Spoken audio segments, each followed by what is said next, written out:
Good morning बच्चों। आज के इस लेक्चर में हम लोग बात करेंगे एप्लीकेशन ऑफ लॉरेंज-ड्रूडी थ्योरी। लॉरेंज-ड्रूडी थ्योरी के इस एप्लीकेशन में हम लोग बात करेंगे इलेक्ट्रिकल कंडक्टिविटी, थर्मल कंडक्टिविटी और वाइटमैन फ्रेंज लॉ की बात करेंगे। तो सबसे पहले हम लोग इलेक्ट्रिकल कंडक्टिविटी की बात करेंगे। अगर इलेक्ट्रिकल कंडक्टिविटी की बात करें तो देखिए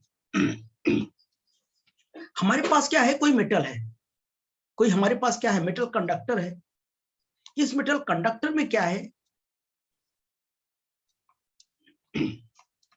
यहां पर मैंने एटम बना रखा है, यहां पर मैंने एटम बना रखा है, और यहां पर अगर मैं बात करूं कि न्यूक्लियस है, इसके चारों ओर क्या होता है, डेफिनेट ऑर्बिट होती है। इस डेफिनेट ऑर्बिट में इलेक्ट्रॉन क्या करते हैं, रिवॉल्व करते हैं। जो आउटर मोस्ट ऑर्बिट में होते हैं वो इलेक्ट्रॉन क्या होते हैं, फ्री होते हैं, कंप्लीटली फ्री होते हैं, ठीक है ना। और वही जो फ्री इलेक्ट्रॉन्स होते हैं इस मेटल के अंदर क्या होते हैं, प्रेजेंट होते हैं। और इसमें ये जो इलेक्ट्रॉन होते हैं पर यूनिट वॉल्यूम जो इलेक्ट्रॉन होते हैं वो लगभग कितने होते हैं, 10 पावर 23 ऑर्डर के होते हैं। इतना होता है 10 पावर 23 पर यूनिट वॉल्यूम, इतने नंबर ऑफ इलेक्ट्रॉन्स होते हैं। और इसी नंबर ऑफ इलेक्ट्रॉन्स को हमने क्या दे दिया, एन नाम दे दिया। इतने number of electron per unit volume में होते हैं, ठीक। तो अब ये देखते हैं कि ये जो मेटल है किन किन बातों पर डिपेंड करता है, यानी characteristic of metal.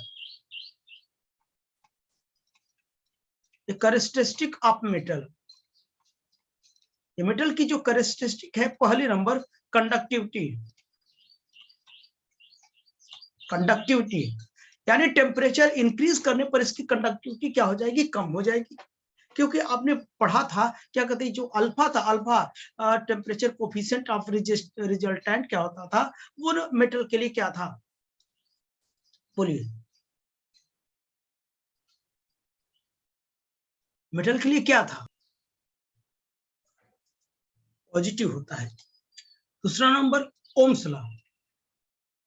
Ohms law यानी ओम्स लॉ में क्या होता है, J is directly proportional to the electric field, यानी इलेक्ट्रिक फील्ड जैसे जैसे बढ़ाएंगे करंट बढ़ती जाएगी, यानी करंट डेंसिटी क्या होती जाएगी, बढ़ती जाएगी, करंट डेंसिटी बढ़ती जाएगी। यहां से जब प्रोपोर्शनलिटी हटेगा एक कांस्टेंट आएगा, प्रोपोर्शनलिटी कांस्टेंट आएगा, प्रोपोर्शनलिटी कांस्टेंट आएगा। यानी यही क्या है, इलेक्ट्रिकल कंडक्टिविटी होती है। यही क्या होता है, इलेक्ट्रिकल कंडक्टिविटी होती है, यही सिग्मा जो। तो this is Ohm's law. Third number क्या, Wiedemann Franz law. Wiedemann Franz law, thermal conductivity और electrical conductivity directly proportional to the absolute temperature, ठीक। तो अब देखना, ये सब होने के बाद ड्रूड ने क्या किया, ड्रूड ने कुछ एजम्पशंस लिया। वो ड्रूड ने क्या एजम्पशंस लिया वो हम देखते हैं। उन्होंने क्या किया, एक मेटल कंडक्टर लिया, एक उन्होंने मेटल लिया। उन्होंने क्या किया बच्चों, मेटल लिया उन्होंने, और क्या लिया, उन्होंने एक कंटेनर लिया। क्या लिया, कंटेनर लिया। इस कंटेनर में उन्होंने क्या किया, गैस भर दिया। गैस मॉलिक्यूल्स हैं, ये क्या है, मॉलिक्यूल्स हैं, गैस मॉलिक्यूल्स हैं, ठीक है ना, गैस मॉलिक्यूल्स है। तो उन्होंने ये देखा, ये ड्रूड ने 1928 में पढ़ रखा था, ये परफेक्ट गैस के बारे में पढ़ रखा था। उन्होंने ये देखा, जो ये गैस मॉलिक्यूल्स है, ऑल पॉसिबल डायरेक्शन में ऑल वेलोसिटी से क्या करेगा, रैंडमली क्या करेगा, मूव करेगा। क्या करेगा, मूव करेगा। और इसके बारे में कौन बताया था, मैक्सवेल ने बताया था, मैक्सवेल ने बताया था। तो यहां पर जब टेम्परेचर इंक्रीज किया जाता था, उसकी ऑब्वियसली एनर्जी बढ़ती जाएगी, यानी इसकी एवरेज एनर्जी जो होगी E will be equal to 3/2 kT। किसने निकाला, ये मैक्सवेल ने निकाला था इसका। तो यही बात ड्रूड ने इसके एजम्पशन को लिया, यानी इसके एजम्पशंस को लिया और ये बता दिया कि जैसे क्या होता है कि किसी कंटेनर के अंदर गैस मॉलिक्यूल्स बिहेव करते हैं, सेम उसी जैसे मेटल के अंदर इलेक्ट्रॉन बिहेव करते हैं, यानी ये इलेक्ट्रॉन गैस जैसा क्या करते हैं, बिहेव करते हैं। ये भी ऑल पॉसिबल डायरेक्शन में ऑल पॉसिबल वेलोसिटी से क्या करते हैं, मूव करते हैं। लेकिन जो इसका एवरेज वेलोसिटी होता है वो कितनी होती है, 0 होती है रिजल्टेंट, और रैंडमली मूव करता है, इसलिए इसमें कोई करंट फ्लो नहीं करता है। और जब इन्होंने इसके बराबर एजम्पशन इसको मान लिया, इन्होंने ये कहा इसकी भी जो काइनेटिक, ये एवरेज काइनेटिक एनर्जी होगी इतनी होगी। चूंकि ये क्या है, इलेक्ट्रॉन है, इलेक्ट्रॉन के पास मीन वेलोसिटी इतना है, मास है, तो ये क्या हो जाएगा, हाफ mv² जो होगा 3/2 kT के क्या होगा, इक्वल हो जाएगी ये एनर्जी। ठीक है ना। अब आगे देखते जाना, इतनी हो जाएगी। तो आइए ये सारी बातें हम क्या करते हैं, लिख रखे हैं, उसको एक बार हम क्या करते हैं, पढ़ लेते हैं। उसके बाद ये काम हम क्या करते हैं, आगे बढ़ाते हैं। ठीक बच्चों, तो देखिए हमारे पास क्या है, एप्लीकेशन ऑफ लॉरेंस-ड्रूड थ्योरी। हमने ये लिखा, Lorentz Drude theory has been applied to calculate the value of electrical and thermal conductivities and to derive the Weizmann-Franz law. These are discussed. यानी लॉरेंस-ड्रूड थ्योरी अप्लाई करके हम क्या करेंगे, electrical conductivity, thermal conductivity and Wiedemann Franz law क्या करते हैं, use calculate कर सकते हैं। तो इलेक्ट्रिकल कंडक्टिविटी में क्या है, Drude applied the electron gas model to explain the fact of thermal and electrical conductivity. इन्होंने क्या किया, इलेक्ट्रॉन गैस मॉडल का यूज करके उन्होंने इलेक्ट्रिकल थर्मल कंडक्टिविटी को इन्होंने एक्सप्लेन कर डाला। और यहां पर देखिए, यूजिंग द assumptions ऑफ, हमने बताया assumption लिया इलेक्ट्रॉन गैस मॉडल का, using the assumption of electron gas model and applying the model of kinetic energy of gases, अभी मैंने बताया ना, he was able to deduce the expression for the electrical conductivity। समझ गया ना, ये इलेक्ट्रिकल कंडक्टिविटी को क्या किया, एक्सप्रेस करने के लिए, क्या एक्सप्रेशन बनाने के लिए वो एबल थे, सक्षम थे। These electrons are supposed to be possess the velocity of thermal agitation।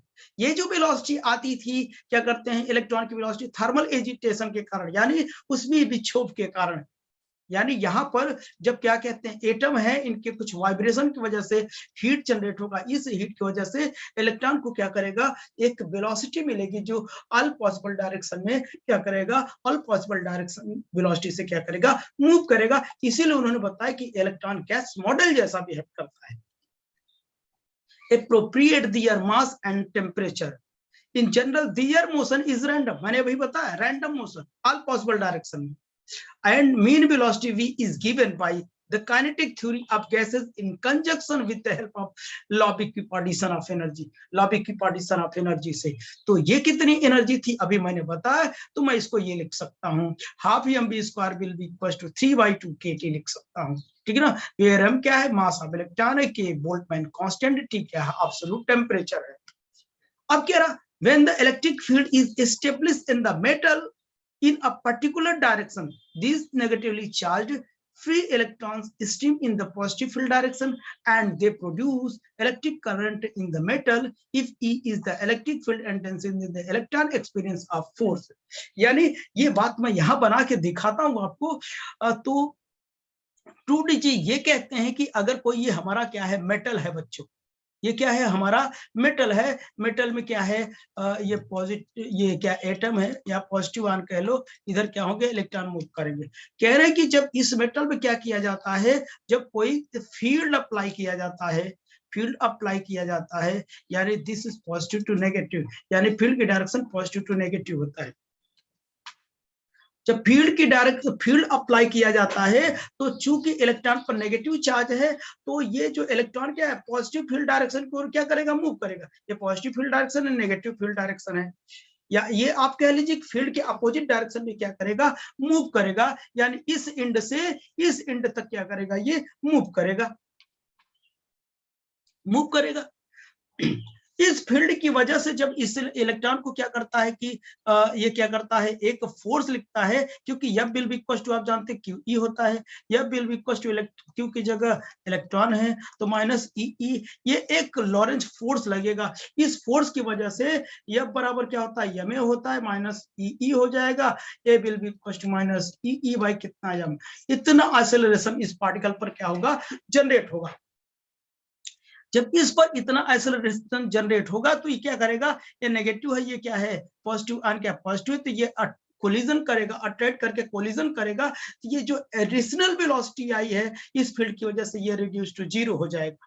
लेकिन फिर से इस फील्ड की वजह से ये फिर से क्या करेगा, ये एक्सेलरेट जनरेट करेगा और आगे आएगा, फिर से क्या करेगा, ये इसके साथ क्या करेगा, कोलाइड करेगा, एडिशनल वेलोसिटी को जीरो कर देगा, रिड्यूस टू जीरो, और फिर से क्या करेगा, ये एक्सेलरेट करवाएगा इस फील्ड की वजह से, फिर से क्या करेगी, लॉरेंज फोर्स अप्लाई होगा। ऐसे ऐसे क्या करता रहेगा, ये आगे की ओर क्या करता रहेगा, बढ़ता रहेगा, और इसके अपोजिट डायरेक्शन में क्या करेगी, करंट फ्लो करता रहेगा। ठीक बच्चों, करंट फ्लो करता रहेगा। तो हमने बताया इस पर जो इलेक्ट्रॉन पर जो फोर्स जनरेट होगा, द फोर्स एक्सपीरियंस, वो सब मैं लिख चुका हूं, ये बराबर कितना होगा, क्यू ई होगा, चूंकि क्यू बराबर कितना होता है, इलेक्ट्रॉन है, तो यह will be equal to minus कितना हो जाएगा, ई ई हो जाएगा, ई हो जाएगा, और ये क्या है, यह बराबर यह में है, माइनस ई ई हो जाएगा, ए बराबर माइनस ई ई बाई कितना, यह। अब माइनस लगाना चाहे ना लगाएं, वो कोई दिक्कत नहीं है, उसके नेचर को बताता है। एनी प्रॉब्लम किसी को, तो हम बार बार क्या करते हैं, माइनस हम नहीं लगाएंगे, उसके नेचर को बताता है, कैसा नेचर है इलेक्ट्रॉन का, नेगेटिव नेचर होता है। ये एक्सेलरेशन हो गया। जब ये एक्सेलरेशन होगा तो आपको पता है कि इसके पास कुछ वेलोसिटी होगी, वो वेलोसिटी अगर निकालना होगा तो हम क्या करेंगे, आपको पता a will be equal to v by q होता है, v will be equal to a t लिख दू, वेलोसिटी निकालना। तो जब वेलोसिटी अगर मुझे निकालना हो तो हम क्या करेंगे, वेलोसिटी कितनी हो जाएगी, v will be equal to at हो जाएगी, v will be equal to कितना हो जाएगा, v t हो जाएगी, और क्या e e by m into कितना हो जाएगा, t हो जाएगी। इतनी बात समझ में आई।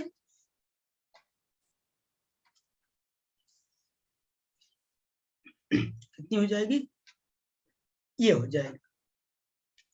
इतनी बात समझ में आई ना। तो अच्छा, अब देखना आप लोग, ये अगर ये वेलोसिटी आ गई, जब वेलोसिटी आ गई तो आपको पता है इनिशियली स्टार्टिंग में इसकी जो वेलोसिटी होती है वो कितना होता है, जीरो होता है during the collision.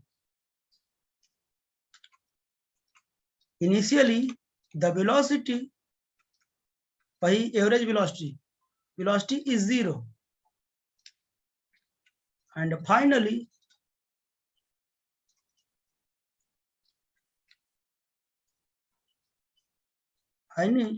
the velocity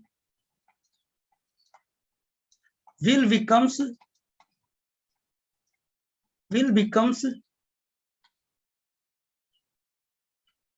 E by em into t.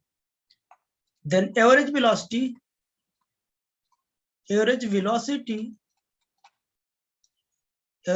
कितनी हो जाएगी, हम दोनों को क्या करते हैं, एवरेज ले लेते हैं, तो एवरेज वेलोसिटी मैं यू लूं, यही एवरेज वेलोसिटी को ड्रिफ्ट वेलोसिटी कहेंगे, जीरो प्लस कितना ई ई बाई कितना एम इंटू कितना हो जाएगा, टी हो जाएगा, बाई टू, एवरेज ऐसे निकालते हैं, यानी E E by two M into T. ये रखो, अभी काम देगा ये। अच्छा, चूंकि आपको पता है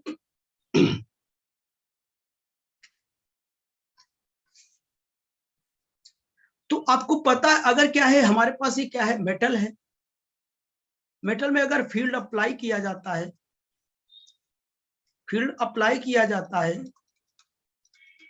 जब इलेक्ट्रॉन क्या करता है, एक इंड से दूसरे इंड की ओर चलता है, दूसरे की इंड की ओर चलता है, ये क्या करता है, ये पॉजिटिव आर्म से टकराता हुआ आगे की ओर चलता है, टकराता हुआ क्या करता है, आगे की ओर चलता है। ठीक है ना। तो सक्सेसिव कोलिजन के बीच का जो डिस्टेंस होता है, मीन डिस्टेंस होता है, उसको मीन फ्री पाथ कहते हैं, उसे लैम्डा रिप्रेजेंट करते हैं। ठीक है ना। और टी क्या होता है? टाइम। टी क्या होता है? फ्री टाइम होता है। फ्री क्या होता है? टाइम होता है, यानी the time taken between two successive collision. ये क्या होता है? टाइम क्या होता है? Time between two successive collision के कोलिजन होता है। और ये क्या होता है? ड्रिफ्ट वेलोसिटी होता है। ठीक है ना। तो हम क्या लिखेंगे? एक minute.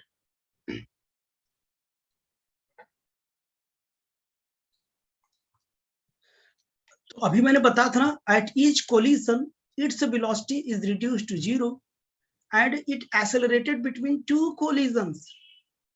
If lambda is the mean free path and t is free time, then the time taken between two successive collision, यही टाइम मुझे निकालना है। सारी बातें मैंने बता दिया, ठीक है ना। तो ये टाइम निकालना, तो T will be equal to lambda by कितना हो जाएगा? वी हो जाएगा। वी क्या है? वी आरएमएस वैल्यू होती है, ठीक है ना। तो वी आरएमएस वैल्यू आपने पढ़ा होगा, V will be equal to 3 kT by कितना? यम, काइनेटिक थ्योरी ऑफ गैसेस में, ठीक है ना। ये पढ़ा था, तो यहाँ पे पुट कर देता हूँ, T will be equal to lambda by root में 3 kT बाई कितना? यम। चाहे ये यूज करो चाहे ये यूज करो, दोनों फॉर्मूले हम क्या करेंगे? यूज करेंगे। ठीक, चलिए अब ये वैल्यू यहां पर पुट कर देता हूं। फ्रॉम इक्वेशन फर्स्ट, तो यू कितना है? ई बाई कितना? 2m इंटू टी था, टी की वैल्यू कितना हो जाएगा? लैम्डा बाई वी हो जाएगा, लैम्डा बाई वी हो जाएगा। इतना लिख दो, या हम इसी को क्या लिख दें? ई लैम्डा बाई कितना हो जाए?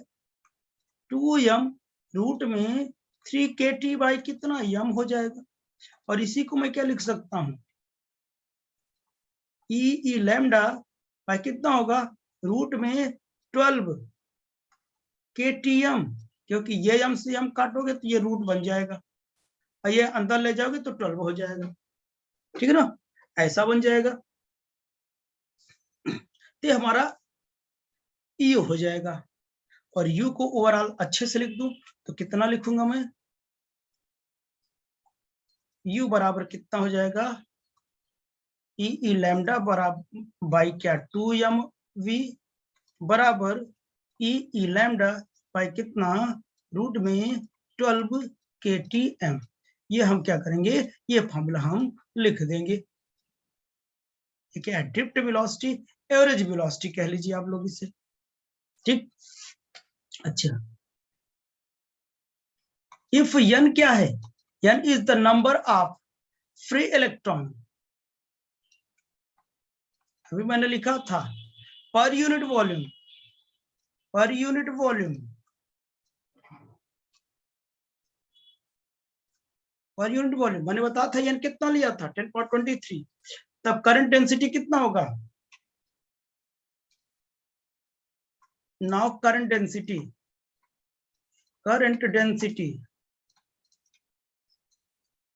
J बराबर NEU होगा, क्योंकि I बराबर आप याद करो NEVD पढ़ा था, I बाई A हो जाएगा NEVD, और VD की जगह मैं U लिया हूं, ड्रिफ्ट वेलोसिटी, और यही हमारा J था। तो J बराबर N लिखा, E लिखा, इसकी वैल्यू कितना हो जाएगा? E lambda by 2m V हो जाएगा, यानी J कितना हो जाएगा? NEE square lambda by 2m V हो जाएगा। और V की वैल्यू भी रख दो, V की वैल्यू रख के इसे कैलकुलेट करोगे तो कितनी आएगी इसकी वैल्यू? ये लिखो, या तो इस फॉर्मेट में लिख दो, J बराबर V की वैल्यू जब रख दो कितना हो जाएगा?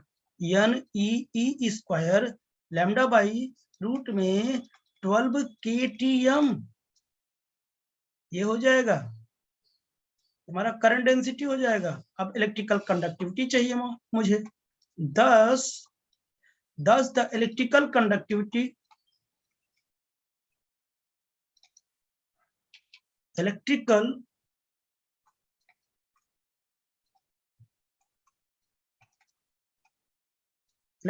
Conductivity sigma of unit length and unit cross section, unit cross sectional area is कितना हो जाएगा, sigma will be equal to J by E होता है। अब देखो इसको उठा के मैं इधर कर दूं, यही सिग्मा हो जाएगा, ठीक है ना। तो कितना हो गया, N E square lambda by कितना है 2mv, ये हो जाएगा। और v की वैल्यू रख दो क्या, N E square lambda by कितना रूट में 12 KTM, तो हो जाएगा हमारा कंडक्टिविटी। यही मुझे प्रूव करना। आई होप कि ये टॉपिक आपको समझ में आया हो। तो हम नेक्स्ट लेक्चर में बात करेंगे थर्मल कंडक्टिविटी। ठीक बच्चों, तो आज के लिए बस इतना ही है। तो इसी को क्या बोलते हैं, दिस इज, ये लिख दो, this is dude formula, dudes formula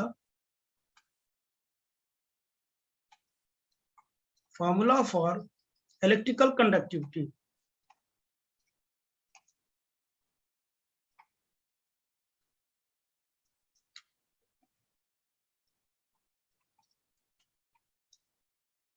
बच्चों बस आज के लिए इतना ही। Okay bye.